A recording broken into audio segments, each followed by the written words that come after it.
Question number 1. Here is a shaded triangle on a square grid. Draw the new position of the triangle when it is rotated 180 degrees about point A. The easiest thing you can do for this question is to get a piece of tracing paper and trace the shape, including the dot. So let's bring in one that we made earlier. So here's the tracing paper. You can see we've traced the shape, including the dot. You need to put it right over the top of the shape there. Now, the other thing to mention here is that we have actually also drawn on an arrow pointing north. The reason for that arrow will become clear in a moment. Now, we've got to rotate the shape 180 degrees, while 360 degrees would be a full circle, or a full turn. So 180 degrees would be half a turn. So we've got to rotate this paper half a turn. Now the reason that the arrow is there is to help us know when we've rotated it a half a turn.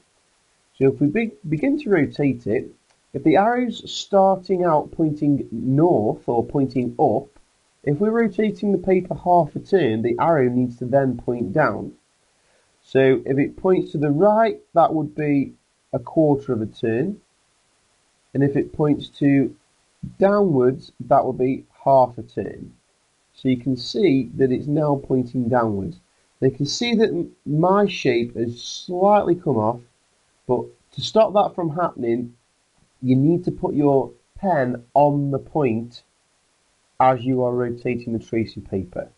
And now you can see the arrow points down, therefore we've rotated the whole paper half a turn, therefore we've rotated the whole shape half a turn. All you need to do now is carefully peel the paper back, and as you peel the paper back, hold your pencil over the points where you need to put the corners. So we need a corner there, peel the paper back and put a corner there, peel the paper back and put a corner there. Once you put your corners in, you can remove the tracing paper and then just join the corners up. Obviously, you should use a ruler for this bit. And there you have it, the completed shape.